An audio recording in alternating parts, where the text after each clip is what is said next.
तो अभी तक हमने यहाँ पे बात करी कि जो स्टेमन्स थे वो बाइलेटरली सिमेट्रिकल थे। एंथर जो प्रोड्यूस करते हैं, जैसा कि आपको पहले ही बताया था कि एंथर पॉलन ग्रेन्स प्रोड्यूस करते हैं। अब एंथर कैसे पॉलन ग्रेन प्रोड्यूस करते हैं? Anther produce tetrad pollen grains. ये एक टेक्टेट पॉलन ग्रेन्स प्रोड्यूस करते हैं जिनके साथ क्या अटैच होता है? एक्साइन। और ये डिफरेंशिएटेड स्ट्रक्चर्स होते हैं rod like columella covered by a tectum. Means इनके टेक्टेट पॉलन ग्रेन्स होते हैं, एक्साइन इनमें प्रेजेंट होता है और ये डिफरेंशिएट किए जा सकते हैं रॉड लाइक स्ट्रक्चर्स लाइक कॉलमनेला, और ये कवर्ड होते हैं एक स्ट्रक्चर से जिसका नाम है टेक्टम। द कार्पेल्स, और जो कार्पेल्स होते हैं जैसे आपको बताया था, ये देखिए कि जो एंजियोस्पर्मिक फ्लावर होता है वो कंसिस्ट करता है सेपल्स, पेटल्स, स्टेमन एंड कार्पेल। तो स्टेमन जो होता है वो आपका मेल रिप्रोडक्टिव पार्ट होता है। तो स्टेमन के बारे में तो बता दिया, the stamen are bilaterally symmetrical and the anthers, जो एंथर्स प्रोड्यूस होते हैं वो क्या प्रोड्यूस करते हैं फर्दर? द एंथर्स प्रोड्यूस कैसे pollen grain? Tetrad pollen grains. Tetrad, the anthers produce tetrad pollen grains with exine. Pollen grains किसके साथ? With exine. और इनको किस में डिफरेंशिएट किया जा सकता है? They can be differentiated, they can be differentiated into, किस में डिफरेंशिएट किए जा सकते हैं? इनटू रॉड लाइक कॉलमनेला, जो कि कवर्ड होता है, कवर्ड बाई टेक्टम। तो ये तो हमारी बात हो गई स्टेमेंस की, और स्टेमेंस के अंदर जो एंथर प्रोड्यूस हो रहे हैं उनके स्ट्रक्चर के बारे में। अब हम कार्पेल की बात करते हैं। तो कार्पेल जो होते हैं वो रोल्ड होते हैं और पार्टली स्टेराइल होते हैं। क्यों होते हैं? ये जो इनका फीचर होता है, मतलब ये जो रोल्ड फीचर और इनका पार्टली स्टेराइल फीचर, ये हेल्प करता है इनको ओव्यूल्स को कवर करने में within a hollow ovary. तो देख लेते हैं कार्पेल्स के बारे में। The carpels are rolled and partly sterile. Rolled होते हैं और पार्टली स्टेराइल होते हैं, और ये फीचर इनको किस चीज़ में हेल्प करता है? सो दैट दे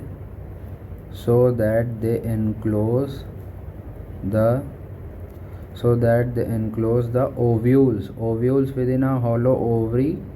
आप लोग जानते हैं एंजियोस्पर्म में प्रेजेंट होते हैं ovules with in a ovary. तो ये जो फीचर होता है एंजियोस्पर्म का, ये फीचर कि जिसमें ओव्यूल्स ओवरी के अंदर प्रेजेंट होते हैं, इस फीचर में जो स्ट्रक्चर एंजियोस्पर्म का हेल्पफुल है वो कार्पेल्स हेल्पफुल हैं। तो carpels are rolled and partly sterile so that they enclose the ovules within a hollow ovary. आगे बात करते हैं फीमेल गैमीटोफाइट की। तो जैसा कि आपने देखा कि हमारा जो मेल गैमीटोफाइट होता है उसके पास होते हैं स्टेमेंस। अब बात कर रहे हैं फीमेल गैमीटोफाइट की। तो जो फीमेल गैमीटोफाइट होता है वो हाईली रिड्यूस्ड स्ट्रक्चर होता है और उसके पास सिर्फ एक एग होता है, सिंगल एग होता है। द फीमेल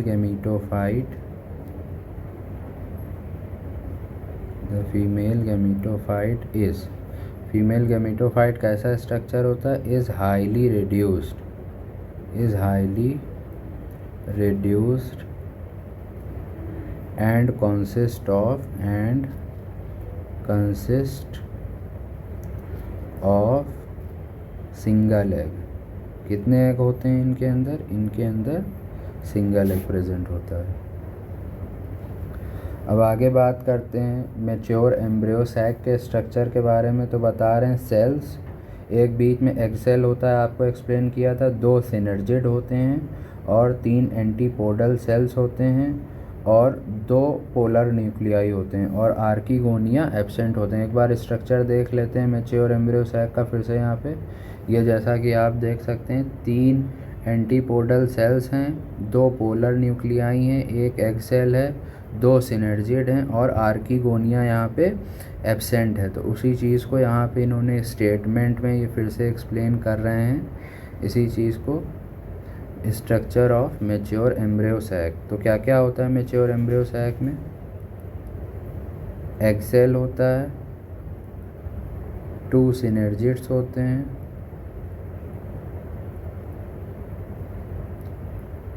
3 एंटीपोडल सेल्स होते हैं,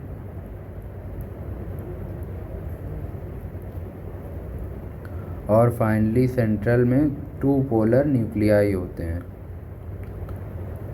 इसीलिए इनको 8 न्यूक्लियाई 7 सेल्ड स्ट्रक्चर भी कहा जाता है। उस स्टेटमेंट को भी आप लोग ध्यान रखिएगा, उस पे सवाल आता है 7 सेल्ड 8 न्यूक्लियाई स्ट्रक्चर पे। और इनके अंदर जो यहाँ पे आपको एक नई चीज़ ध्यान रखनी है, जो कि आपको मैच्योर एम्ब्रियो सैक में दिखाई भी नहीं दे रहा था, इसमें आर्कीगोनिया एब्सेंट होते हैं। डायग्राम में भी हमने आपको आर्कीगोनिया नहीं शो किए थे, उसी चीज़ को यहाँ पे एक्सप्लेन किया जा रहा है कि आर्कीगोनिया एब्सेंट होते हैं। जो सबसे ज़्यादा कैरेक्टरिस्टिक फ़ीचर होता है एंजियोस्पर्म का, जो कि प्लांट किंगडम के और किसी भी क्लासिफिकेशन में नहीं पाया जाता है, वो है इनका the property of double fertilization. क्या है सबसे characteristic feature? The most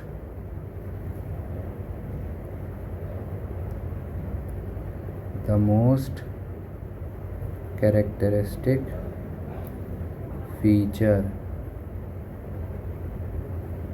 of angiosperm.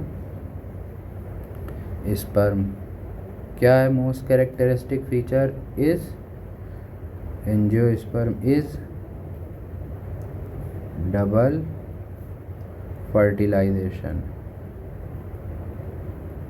ये इसका सबसे ज़्यादा कैरेक्टरिस्टिक फ़ीचर है, जो प्लांट किंगडम के और किसी भी क्लासिफिकेशन में नहीं पाया जाता है।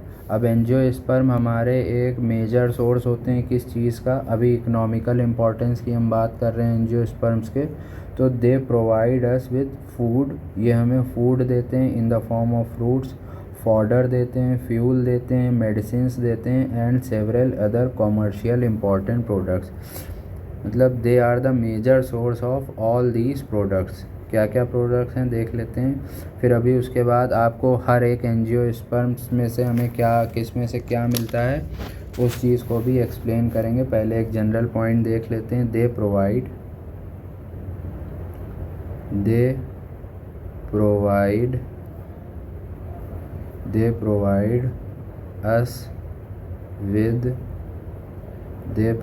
अस विद फूड, फॉडर, फ्यूल। इन सारे पॉइंट्स को भी आपको बाद में एक्सप्लेन करेंगे। मेडिसिन्स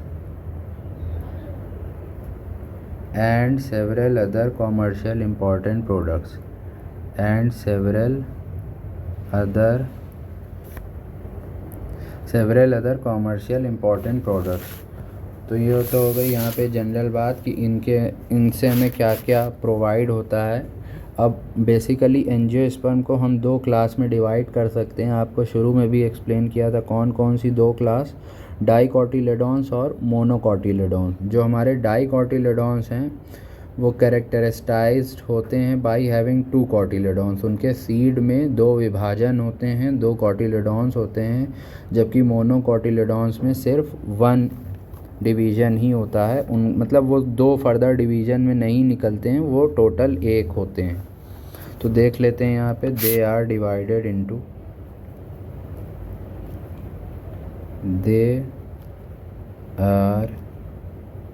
यहाँ पे सारी बातें जो भी हो रही हैं एंजियोस्पर्म्स की ही बात हो रही। They are divided into 2 classes. कौन सी 2 क्लासेस में इनको डिवाइड किया गया है?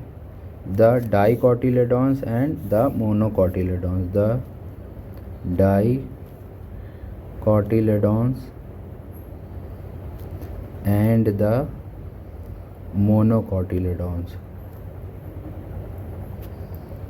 अब देख लेते हैं कि ये होते क्या हैं। तो जो डाइकोटिलेडोन्स होते हैं वो कैरेक्टराइज्ड किए जाते हैं the dicotyledons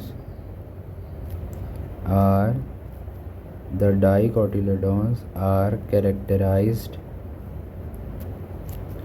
by having two cotyledons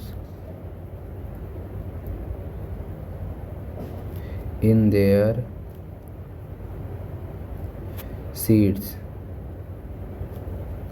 while the monocotyledons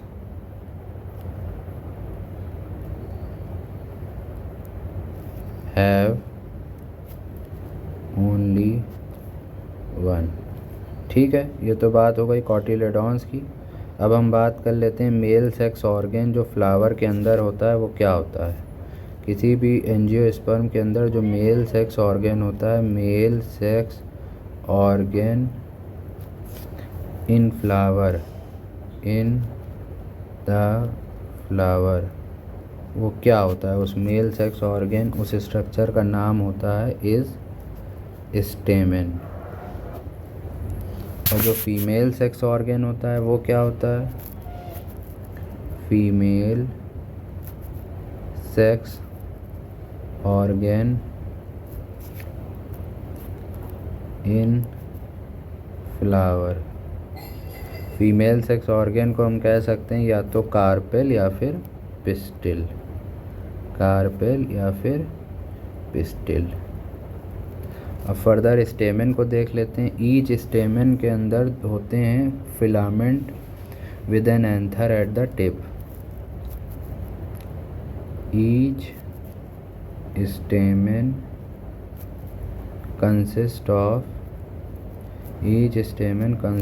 of a slender filament.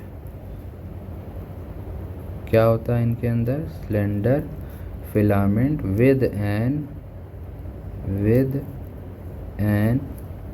Anther at the tip, with an anther. इनकी टिप पे क्या होता है? हर स्टेमेन की टिप पे होता है एक anther, with an anther at the tip. ठीक है,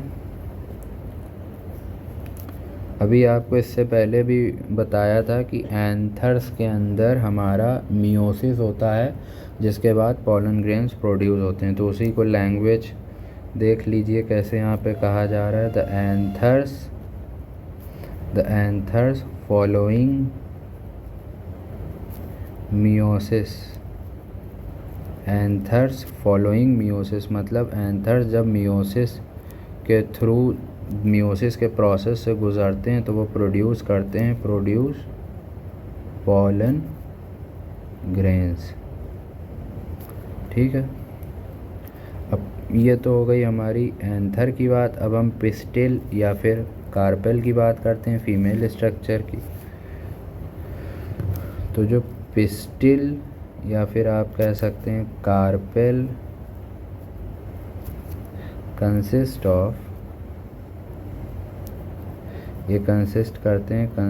ऑफ एन ओवरी। इनके अंदर एक ओवरी होती है।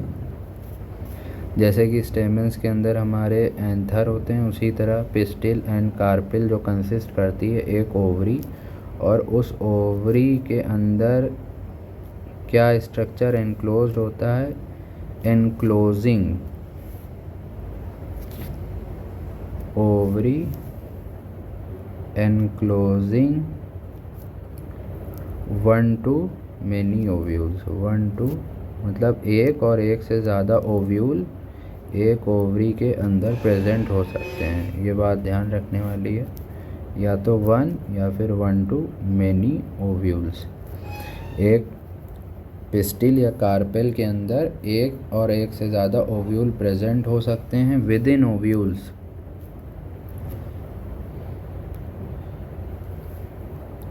अब आगे एक्सप्लेन कर रहे हैं कि ओव्यूल्स के अंदर क्या प्रेजेंट होता है। तो ओव्यूल्स के अंदर अभी आपको एक्सप्लेन किया था, जो फीमेल गैमीटोफाइट होता है वो एक रिड्यूस्ड स्ट्रक्चर होता है, हाईली रिड्यूस्ड स्ट्रक्चर होता है। एक बार हम आपको फिर से दिखा देते हैं। ये देखिए, the female gametophyte is highly reduced structure. तो ओव्यूल के अंदर क्या प्रेजेंट होता है? विद इन ओव्यूल्स देख लेते हैं। विद इन ओव्यूल्स क्या प्रेजेंट होता है, within ovules are present highly reduced, highly जैसे एक हाईली एडवांस्ड होता है उसी का just opposite highly reduced female gametophyte, female highly reduced female gametophyte. और ये जो highly reduced female gametophyte structure होता है इसको कहते क्या हैं, टर्म्ड एज एम्ब्रियो सैक। हाँ, ये वही एम्ब्रियो सैक है जिसका भी आपको डायग्राम बना के हमने एक्सप्लेन किया था। तो एम्ब्रियो सैक कैसे बनता है, ओव्यूल के अंदर एक हाईली रिड्यूस्ड फीमेल गैमीटोफाइट होता है जो कि एम्ब्रियो सैक बनता है। अभी आपको बताया था कि मियोसिस जो होता है, मियोसिस के बाद एंथर बनता है और एंथर ट्रांसफ़र होता है एम्ब्रियो सैक पे। तो आप ऐसे कह सकते हैं कि मियोसिस एंथर्स फॉलोइंग मियोसिस या फिर embryo sac formation precedes meiosis, मतलब एम्ब्रियो सैक फॉर्मेशन से पहले ही मियोसिस हो जाती है। तो उसको कैसे लिखेंगे, लैंग्वेज देख लेते हैं यहाँ पे। द एम्ब्रियो सैक फॉर्मेशन, जो एम्ब्रियो सैक की फॉर्मेशन होती है वो प्रेसीडेड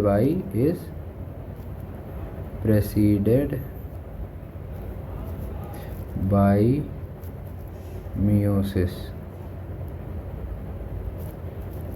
इससे क्या साबित होता है, जब हमारा जो एम्ब्रियो सैक है वो मियोसिस के बाद बन रहा है, तो आपको पता है मियोसिस एक रिडक्शन डिवीज़न है। तो इसका मतलब जो हमारा एम्ब्रियो सैक है उसके अंदर का हर सेल कैसा स्ट्रक्चर होगा, एक हैप्लॉइड स्ट्रक्चर। हेंस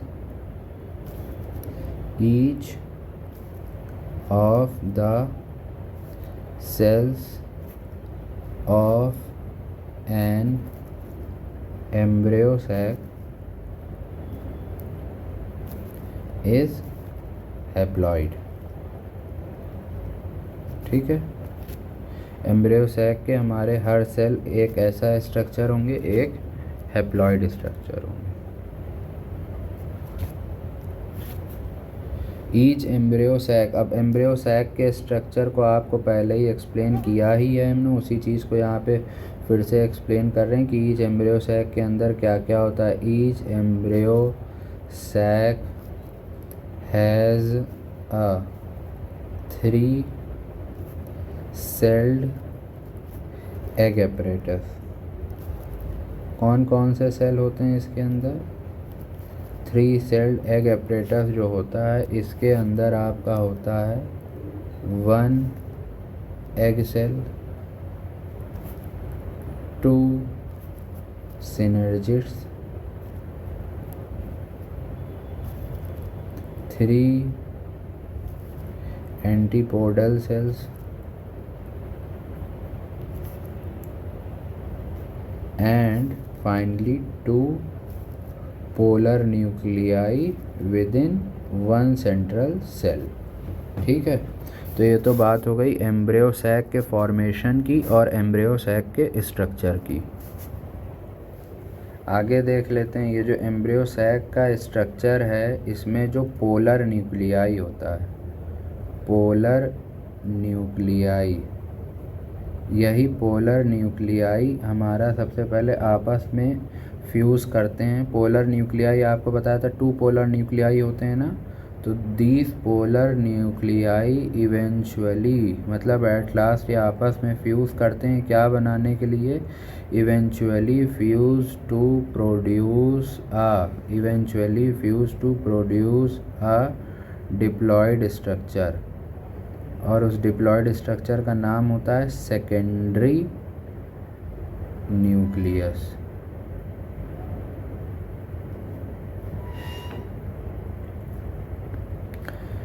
यही सेकेंडरी न्यूक्लियस हमारा फ्यूज़ करता है पॉलन ग्रेन्स के साथ, और उसके बाद फाइनली फर्टिलाइजेशन के बाद क्या होता है, after fertilization, the ovules ripen। उसी कहानी को बार बार अलग अलग लैंग्वेज में कहा जा रहा है सिर्फ इसलिए कि आपको ज़्यादा से ज़्यादा अंडरस्टैंडिंग हो जाए कि किस किस तरह से चीज़ें पूछी जा सकती हैं। The ovules ripen into seeds and ovary ripen into fruits. ठीक है, ये तो हो गया हमारा एम्ब्रियो सैक का फॉर्मेशन, पॉलन ग्रेन का फॉर्मेशन, और उसके बाद इन दोनों का फर्टिलाइजेशन। अब हम इसके बाद जो यहाँ पे आपको इवेंट डिस्कस करेंगे वो है development of flower and food habit.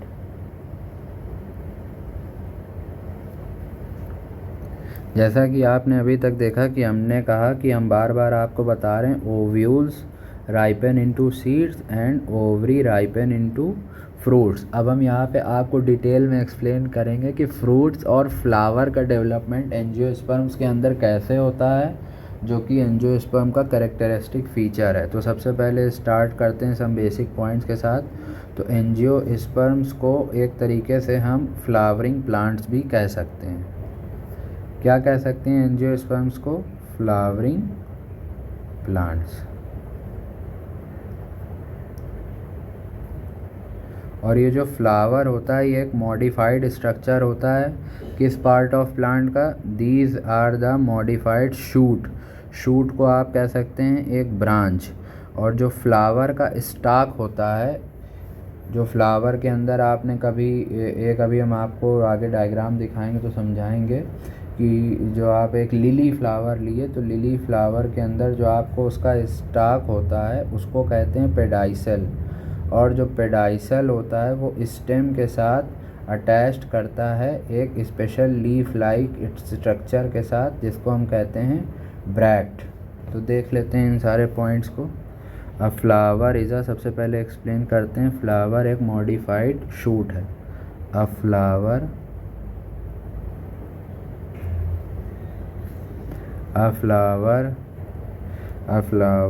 Is a modified shoot या फिर ब्रांच। जो स्टाक होता है फ्लावर का, the stalk of a flower is called pedicel. The stalk of a flower is called, flower का जो स्टाक होता है उसको क्या कहते हैं? उसको कहते हैं पेडाइसल। अगला पॉइंट, द पेडाइसल जो अटैच्ड होता है स्टेम के साथ in the axil of a special leaf like structure. यहाँ पे लीफ लाइक स्ट्रक्चर पे ध्यान दीजिएगा, जो जहाँ क्वेश्चन आता है उस पॉइंट पे ही ध्यान दीजिए, क्योंकि आपकी सारी पढ़ाई का अल्टीमेट मकसद है कि आपसे क्वेश्चन सॉल्व हो जाए। तो बजाय चीज़ों की डेप्थ में उतरने के, बजाय कंट्रोवर्सीज़ में पढ़ने के, आप फैक्ट्स को याद रखने पे फोकस करें ताकि आप एग्ज़ाम वाले दिन ज़्यादा से ज़्यादा क्वेश्चन लगा पाएँ। तो देखते हैं, the pedicel is attached, the pedicel is attached on the pedicel is attached on the stem in the axil of a special leaf-like structure,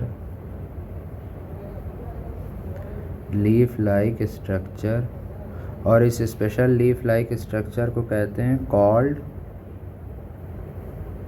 bract. ठीक है। अब जो टर्मिनल पोर्शन यानी कि जो एंड पोर्शन होता है किसी भी फ्लोरल एक्सिस का, वो थोड़ा सा स्वेलन होता है। और वो स्वेलन किस लिए होता है? ताकि वो एक बेड बना सके, एक बेड को तैयार कर सके। किसके लिए? अटैचमेंट ऑफ एंथर्स के लिए। The terminal portion of the flower axis is usually swollen. और ये क्या बियर करता है? Which bear the whorl of flower leaves, it is called thalamus or receptacle. The terminal portion of the floral axis is usually swollen. और ये beer क्या करता है, विच bears the whole of floral leaves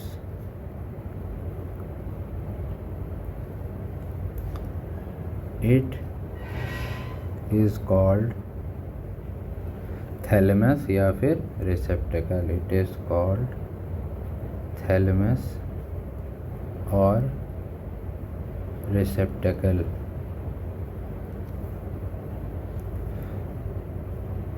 ये तो हमने यहाँ तक फ्लावर को एक्सप्लेन किया. अब बात करते हैं एंथर्स की, जो कि आ रहे हैं वाया पॉलिनेशन. तो जो एंड्रोशियम होता है, androecium is a group of stamens, is a group of stamens. Androecium होता है वो ग्रुप ऑफ स्टेमेंस को कहते हैं. और ये क्या रिप्रेजेंट करता है, male reproductive organs which represents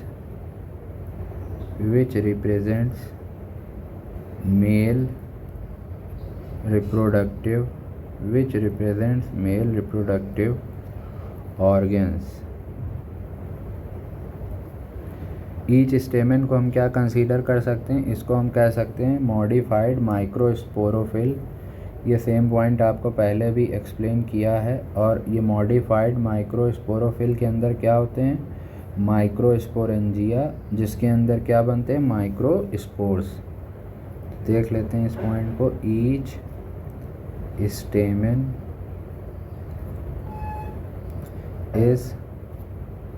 is considered as a modified, एक मॉडिफाइड माइक्रोस्पोरोफिल की तरह ये कंसीडर किए जा सकते हैं. Each stamen is considered as a modified microsporophyll bearing. क्या होता है, क्या बियर करते हैं, माइक्रोस्पोरेंजिया, जिसके अंदर क्या बनता है, which forms microspores.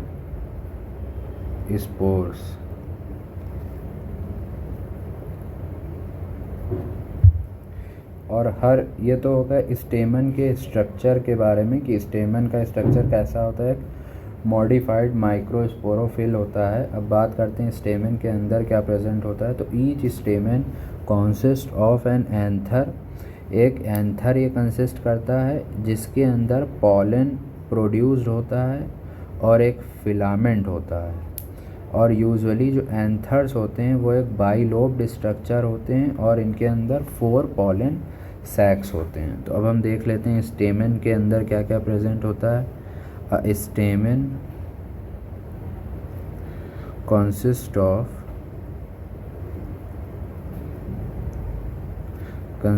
of an anther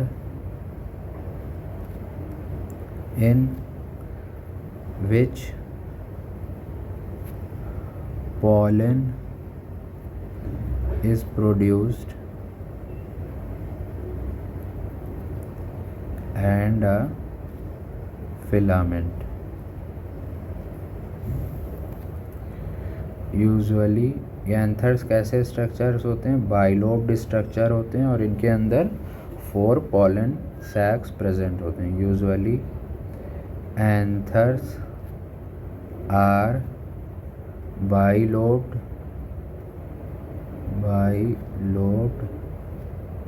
and contain and contain 4 pollen sacs। Anther एक बाइलोब्ड स्ट्रक्चर होते हैं और इसके अंदर 4 पॉलन सैक्स प्रेजेंट होते हैं। अब बात करते हैं माइक्रोस्पोरेंजिया के अंदर क्या होता है।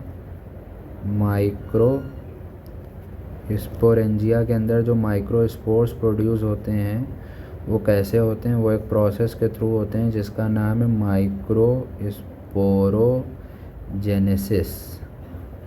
ये कहाँ होती है, microsporogenesis occurs inside the anther lobe. ये एंथर के लोब्स के अंदर ही होती है, इनसाइड द एंथर लोब्स। और यह एंथर लोब्स का अब दूसरा नाम क्या है, पॉलन सैक्स। ये भी आपको ऊपर एक्सप्लेन किया गया। ये चाहे आप इनको 4 एंथर लोब्स कह लिए या फिर 4 पॉलन सैक्स कह लिए। तो microsporogenesis occurs inside anther lobes और पॉलन सैक्स। और रिज़ल्ट क्या होता है जब माइक्रोस्पोरोजेनेसिस होती है, उसके बाद बनता क्या है, with the result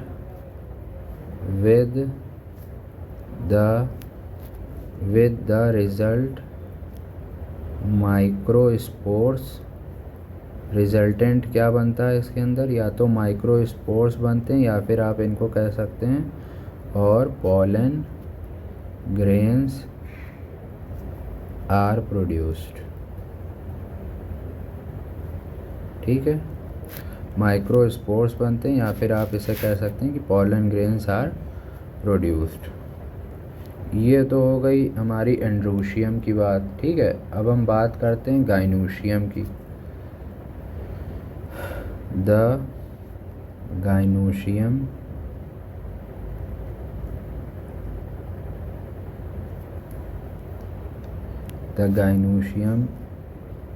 may consist of one or many separate carpels. Gynoecium के अंदर या तो एक कार्पेल होगा या फिर ढेर सारे सेपरेट कार्पेल्स होंगे, या फिर कार्पेल्स फ्यूज भी हो सकते हैं। और द कार्पेल्स में भी, या तो देखिए सेपरेट कार्पल्स होंगे, ठीक है, या तो फिर कार्पल्स फ्यूज्ड होंगे। और वो जो फ्यूज स्ट्रक्चर होता है कार्पल्स के फ्यूज़ होने के बाद जो बनता है वो कहलाता है पिस्टिल। तो इसको देख लेते हैं। और द कार्पेल्स में be fused into one unit, or the carpels may be fused into one unit called a pistil।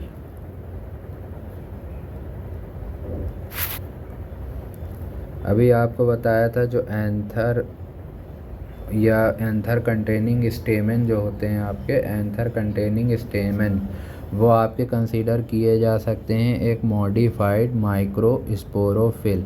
अब हम उसी तरह बात कर लेते हैं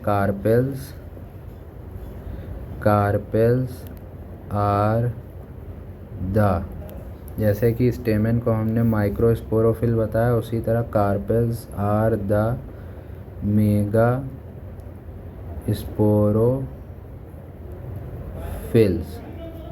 और ये कार्पेल जो मेगा स्पोरोफिल्स कंसीडर किए जा सकते हैं, इनके अंदर क्या प्रेजेंट होता है, they consist of mega sporangia. तो इसको देख लेते हैं। और इन्हीं मेगा स्पोरेंजिया को एक और नाम से भी हम जानते हैं, वो नाम है आपका ovules.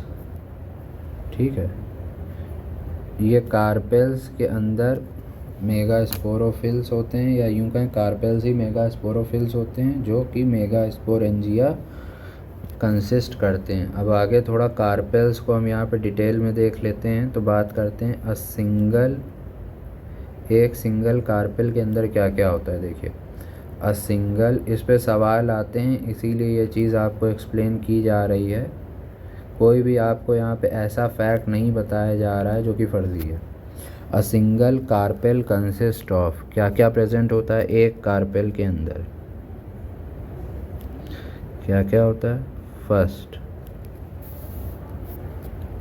Basal swollen ovary which contains one or more ovules, सबसे ज़्यादा नीचे या सबसे बेस में आपके पास होती है स्वॉलन स्ट्रक्चर, जिसको आप कहते हैं ओवरी, जो कंटेन करती है ओव्यूल्स को। और ओव्यूल्स आपको बताया था एक भी हो सकता है या फिर एक से ज़्यादा, वन और मोर ओव्यूल्स। तो बेसल स्वॉलन ओवरी होती है और ओव्यूल्स होते हैं जो कि एक या फिर एक से ज़्यादा हो सकते हैं।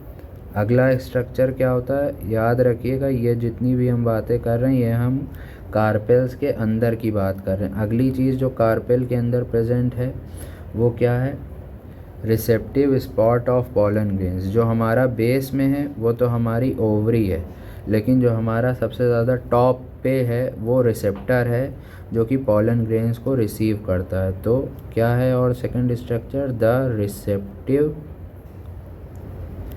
Spot of pollen grains. और उस रिसेप्टिव स्पॉट का नाम क्या है, इज़ कॉल्ड स्टिग्मा। उस रिसेप्टिव स्पॉट का नाम है स्टिग्मा। ठीक है, ये तो हो गए दो स्ट्रक्चर। तो एक रिसेप्टिव स्पॉट होता है जिसको कहते हैं स्टिग्मा, और एक कनेक्टिंग स्ट्रक्चर होता है जो कि ओवरी को स्टिग्मा से कनेक्ट करता है जिसका नाम है स्टाइल। भाई ओवरी आपकी सबसे ज़्यादा बेस में, स्टिग्मा आपके सबसे ज़्यादा टॉप में, क्योंकि वो पॉलन ग्रेन्स को रिसीव कर रहा है। तो एक स्ट्रक्चर इन दोनों को कनेक्ट भी तो करेगा। द स्ट्रक्चर, तीसरा स्ट्रक्चर कौन सा प्रेजेंट होता है हमारा कार्पेल के अंदर, द स्ट्रक्चर, कार्पेल की स्पेलिंग सही कर लीजिए। तीसरा स्ट्रक्चर जो हमारा कार्पेल के अंदर प्रेजेंट होता है वो है द स्ट्रक्चर कनेक्टिंग, जो कि कनेक्ट करता है, connecting the ovary with stigma. और इस स्ट्रक्चर का नाम है कॉल्ड स्टाइल। आपको बताया था फीमेल रिप्रोडक्टिव स्ट्रक्चर मेनली तीन होते हैं, स्टिग्मा, स्टाइल एंड ओवरी। ठीक है, तो ये तो हो गया हमारे कार्पेल्स के अंदर का स्ट्रक्चर। अब अगला पॉइंट देखते हैं। जो ट्रांसपोर्टेशन होता है माइक्रोस्पोर्स का, या फिर आप कह सकते हैं पॉलन ग्रेन्स का, from anther to the receptive area of megasporophyll या फिर स्टिग्मा। तो ये जो ट्रांसफ़र होता है एंथर से लेके स्टिग्मा तक पॉलन ग्रेन्स का, इसको, इसी प्रोसेस को क्या कहते हैं, इस ट्रांसपोर्टेशन के प्रोसेस को ही कहा जाता है पॉलिनेशन। तो देख लेते हैं इस पॉइंट को, the transportation of microspores. Language को थोड़ा देखिएगा क्योंकि यही वो पॉइंट्स हैं। फैक्ट्स तो देखिए 20 साल से वही हैं, फैक्ट्स नहीं बदले हैं, लेकिन क्वेश्चन जो आपके हर बार बदलते हैं वो इन्हीं पॉइंट्स में ट्विस्ट करके बदलते हैं। तो द ट्रांसपोर्टेशन ऑफ माइक्रोस्पोर्स, या फिर माइक्रोस्पोर्स को दूसरा नाम जो हम जानते हैं, और पॉलन ग्रेन्स। तो ये जो हमारा ट्रांसपोर्टेशन होता है माइक्रोस्पोर्स का या पॉलन ग्रेन्स का, receptive area of mega sporophyll और स्टिग्मा या फिर कार्पेल, इसी को हम क्या कहते हैं। तो जो ये ट्रांसपोर्टेशन होता है माइक्रोस्पोर्स या फिर पॉलन ग्रेन्स का to the receptive area of megasporophyll, इस प्रोसेस को हम क्या कहते हैं, पॉलिनेशन। अब इसके बाद हम अगला पॉइंट बात करते हैं कि जो पॉलन ग्रेन्स ट्रांसफ़र होते हैं, जब पॉलन ग्रेन्स ट्रांसफ़र होते हैं to the stigma of the same flower, तो इस प्रोसेस को हम कहते हैं या तो सेल्फ पॉलिनेशन या फिर ऑटोगैमी। अभी आपको शुरू में एक्सप्लेन किया था कि pollen grains can be transferred through wind, bird, insect and any other agent also.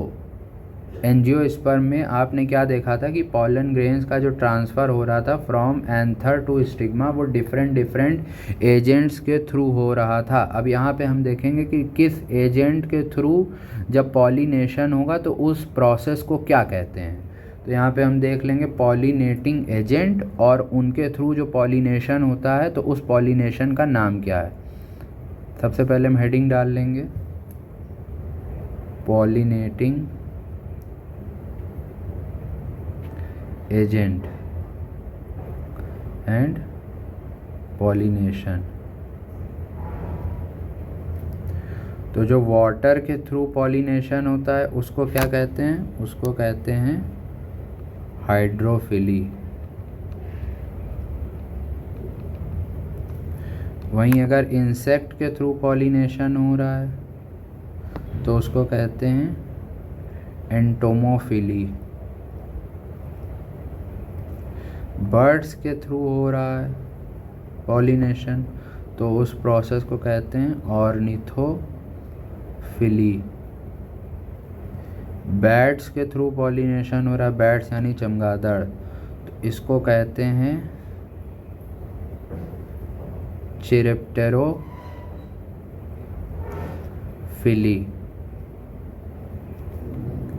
वहीं अगर स्नेल्स यानी कि घोंघे के थ्रू हो रहा है तो इसको कहते हैं मेलैकोफिली। विंड पॉलिनेशन किसके बीच में कॉमन है, एमंग द ग्रासेस। विंड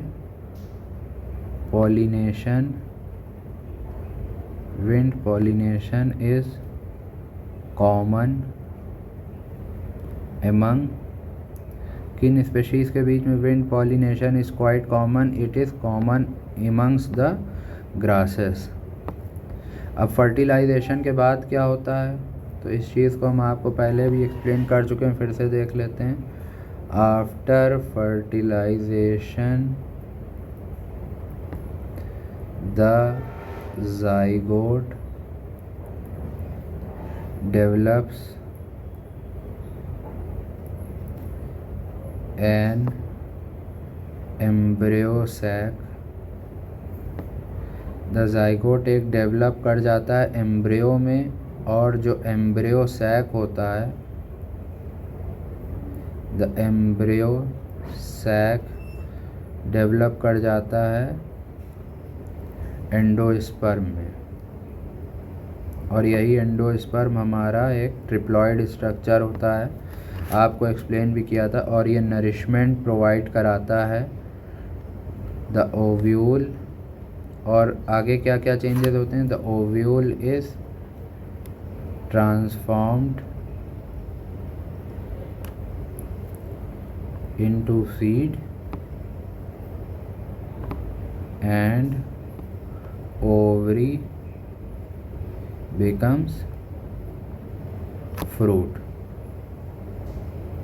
ठीक है, तो फर्टिलाइजेशन के बाद हमने क्या देखा कि जाइगोट किस में डेवलप कर गया, एम्ब्रियो में। एम्ब्रियो सैक डेवलप कर गया हमारा एंडोस्पर्म में। ओव्यूल हमारा चेंज हो गया सीड में, और ओवरी हमारी चेंज हो गई फ्रूट में। अभी हमने शुरू में आपको एक पॉइंट एक्सप्लेन किया था, जो हमारे एंजियोस्पर्म्स होते हैं इनको हम इकोनॉमिकली मल्टीपल यूजेस में ले सकते हैं, as a food, fodder, fuel, edible oils, beverages, medicine and timber.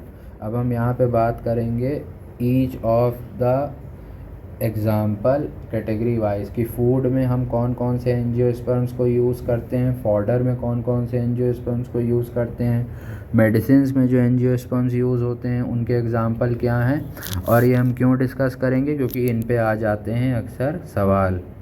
तो देखते हैं यहाँ पे economic importance of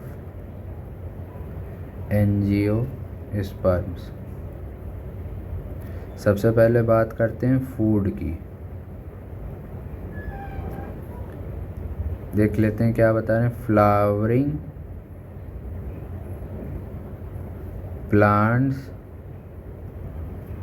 are the major sources of food, जो फ्लावरिंग प्लांट होते हैं वो फूड का मेजर सोर्स होते हैं। ये प्रोड्यूस करते हैं सेरेल्स को। तो कौन कौन से सेरेल्स को ये प्रोड्यूस करते हैं, एग्जांपल देखते हैं। दे प्रोड्यूस सेरेल्स सच एज, कौन कौन से, एग्जांपल देखते हैं। वीट, वीट का साइंटिफिक नेम है ट्रिटिकम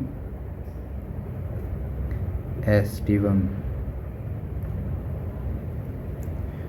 राइस, राइस का साइंटिफिक नेम है ओराइजा सटाइवा। मेज, मेज का नेम है जिया मेज।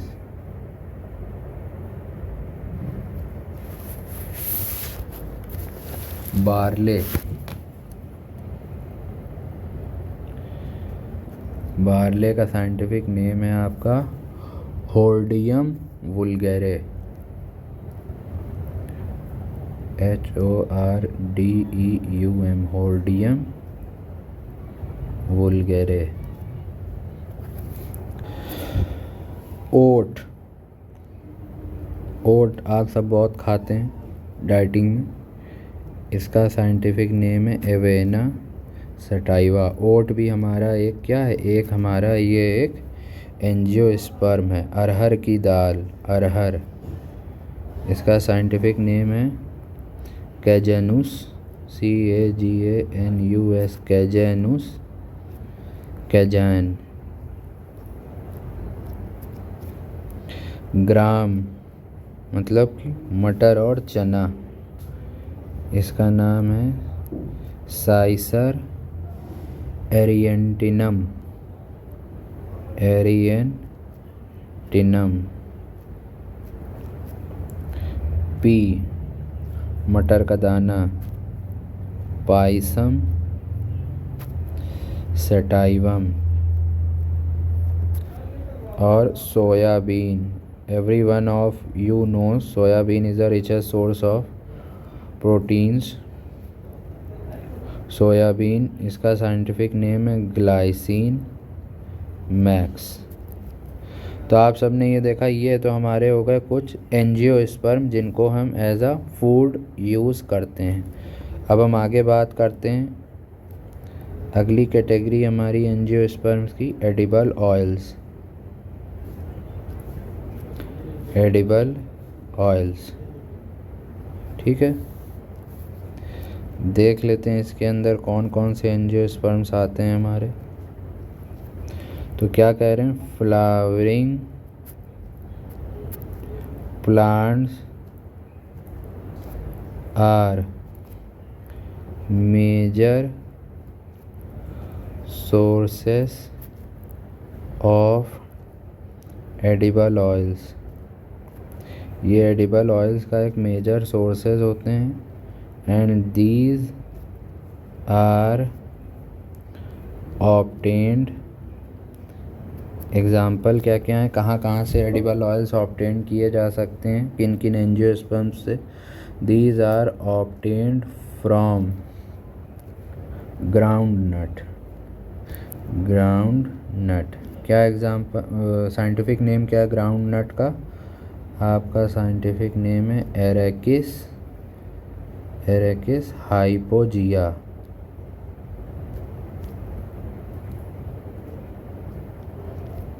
मस्टर्ड,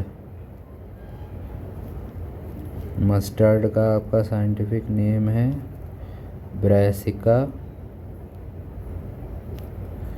कैम्फेस्टेरिस। मस्टर्ड ऑयल यानी कि सरसों का तेल, इसका साइंटिफिक नेम है ब्रैसिका कैम्पेस्टेरिस। सनफ्लावर ऑयल भी बहुत सारी चीज़ों में यूज़ होता है, तो सनफ्लावर, इसका साइंटिफिक नेम है हेलियंथस एन्नस। कोकोनट, इसका साइंटिफिक नेम है कोकोस न्यूसीफेरा etc। ये तो हो गई हमारी एडिबल ऑयल्स की बात। अब हम बात करते हैं यहाँ पे बेवरेजेस यानी पीने वाले हमारे प्रोडक्ट जो कि ऑब्टेन्ड होते हैं एंजियोस्पर्म में। बेवरेजेस में क्या क्या आता है? T and coffee. टी का साइंटिफिक नेम है कैमेलिया साइनेंसिस। वहीं कॉफ़ी का है कॉफ़िया अरेबिका। अब बात करते हैं मेडिसिन्स की। जो मेडिसिन्स हमें ऑब्टेन्ड होती हैं, तो किन किन एंजियोस्पर्म से हमें मेडिसिन्स मेजरली ऑब्टेन्ड होती हैं, उन एंजियोस्पर्म्स के नाम देख लेते हैं। तो उसका एक क्लासिकल नेम है एट्रोपा बेलाडोना। इसको हम बेलाडोना भी कहते हैं। अगला एग्जाम्पल है सिनहोना। क्विनीन प्लांट है इसका कॉमन नेम जो है। टिम्बर के लिए जो एंजियोस्पर्म्स यूज़ होते हैं, टिम्बर के लिए जिन एंजियोस्पर्म्स का हम मेजरली यूज़ करते हैं, उसमें हमारे आते हैं टीक। टीक का पेड़, और टीक का साइंटिफिक नेम होता है tectona grandis. Tectona grandis. Another angiosperm which can be used as timber is सीसो। बहुत कॉमन है, आप सब ने देखा होगा, या फिर शीशम। इसका साइंटिफिक नेम है डेलबेर्जिया सीसो।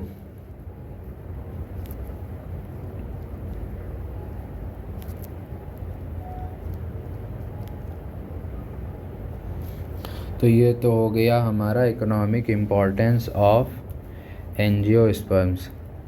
कुछ पॉइंट्स हम यहाँ पे और देख लेते हैं जिन पे सवाल एज इट इज़ डायरेक्ट आया है। फिर उसके बाद हम डिस्कस करेंगे लाइफ साइकिल ऑफ एंजियोस्पर्म्स, या फिर जिसको आपको एक्सप्लेन किया गया है अल्टरनेशन ऑफ जनरेशन। तो यहाँ पे सम एडिशनल पॉइंट्स को हम और रिवाइज कर लेते हैं। एक साइंटिफिक नेम है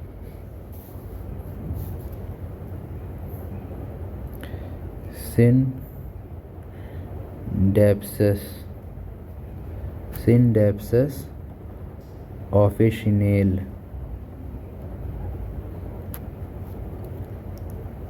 किस फैमिली में होता है ये? फैमिली एरेशी की है ये।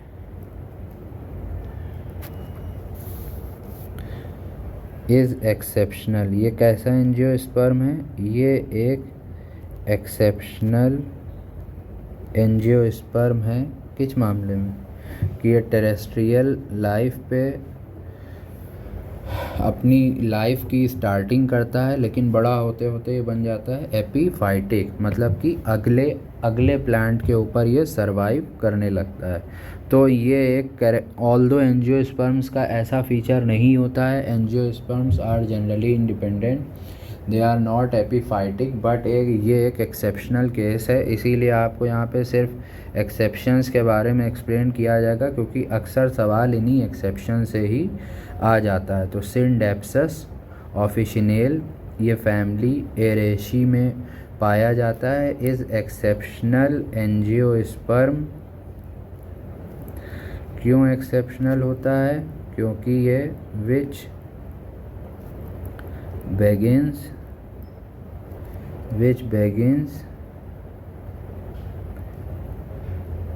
terrestrial life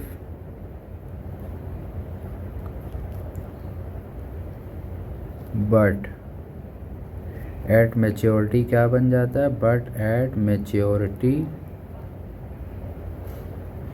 becomes epiphytic। Maturity आते आते ये बन जाता है एपीफाइटिक। स्टार्टिंग इसकी एक टेरेस्ट्रियल लाइफ से ही शुरू होती है, लेकिन आगे चल के ये एपीफाइटिक बन जाता है। जिन एंजियोस्पर्म्स में एक स्ट्रक्चर होता है जिसका नाम है हाउस्टेरिया, वो बेसिकली पैरासिटिक एंजियोस्पर्म होते हैं और उनका एग्जांपल है विस्कम, लोरेंथस एंड कस्कटा। देख लेते हैं ये पॉइंट। एंजियोस्पर्म्स, तो बेसिकली आपने क्या समझा कि हाउस्टेरिया क्या है, एक पैरासिटिक स्ट्रक्चर है। Angiosperms with haustoria, angiosperm with haustoria are parasitic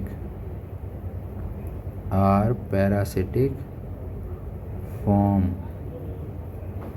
as Viscum, Lorenthus and Cuscata।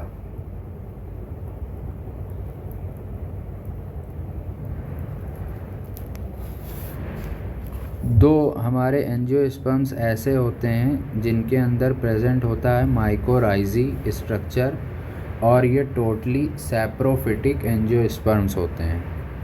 कौन से दो एंजियोस्पर्म्स हैं? ये हैं आपके मोनोट्रोपा एंड सार्कोडे। मोनोट्रोपा एंड सार्कोडे ये किस फैमिली में बिलोंग करते हैं? Belongs to family पायरोलेशी,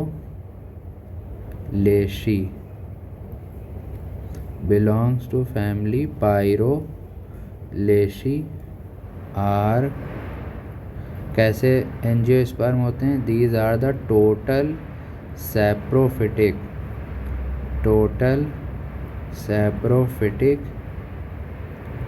angiosperms. और इनके अंदर क्या प्रेजेंट होता है? कौन सा स्ट्रक्चर? हैविंग माइकोराइजे।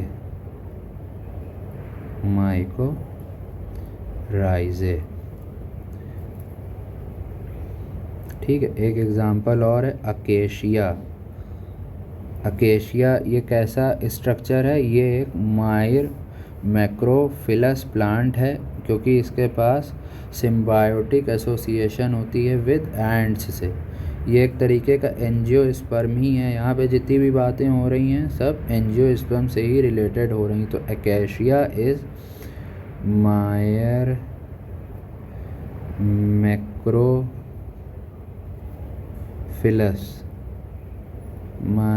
मैक्रोफिलस plant as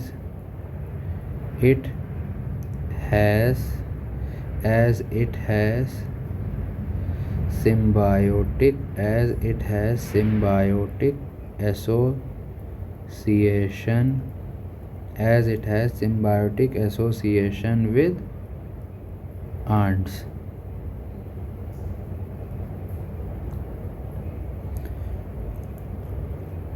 ठीक है, आगे बात करते हैं। स्मॉलेस्ट एंजियोस्पर्म हमारा है डकवीड। स्मॉलेस्ट एंजियोस्पर्म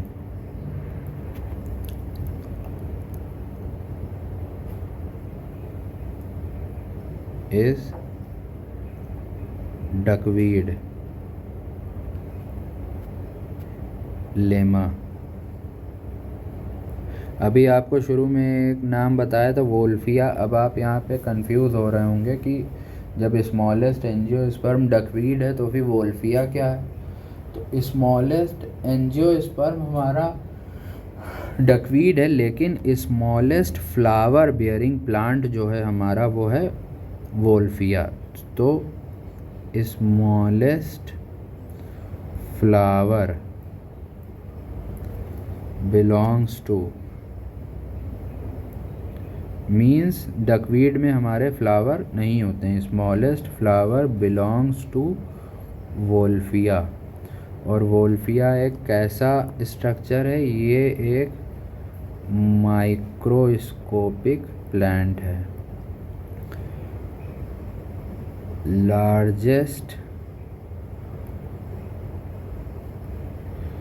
फ्लावर, सबसे बड़ा फ्लावर किस प्लांट का होता है? Largest flower belongs to, every one of you must be aware with this fact that which plant has the largest flower, then it's the, जो हमारा लार्जेस्ट फ्लावर होता है वो बिलोंग करता है रफलेशिया आर्नोल्डी को। और ये कितना बड़ा हो सकता है? They can be 1 metre in diameter,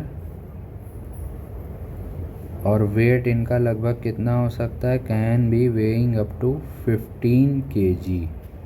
largest flower, सबसे बड़ा जो कि एक एंजियोस्पर्म होता है वो है Rafflesia arnoldii. They can be 1 metre up to 1 metre in diameter and up to 15 kg in wait.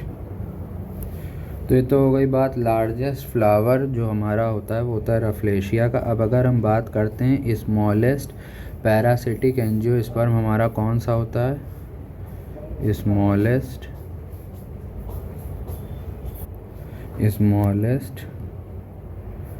Parasitic angiosperm,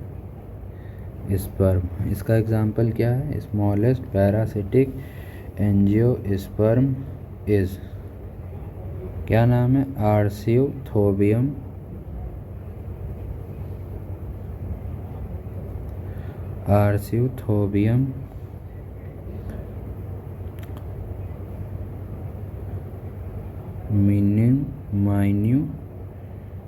minutisimum।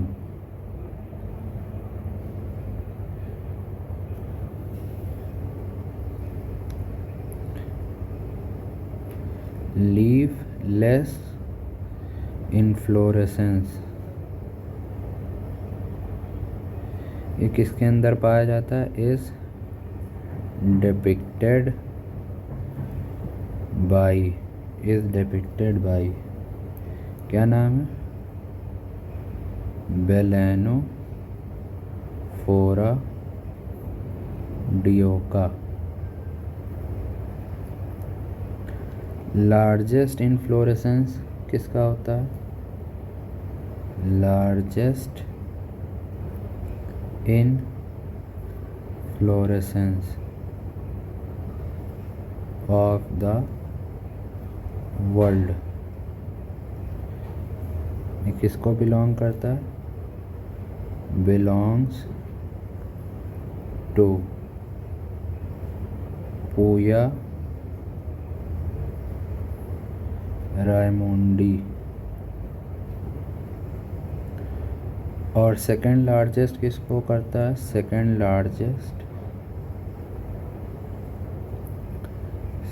Largest is Amorphophallus.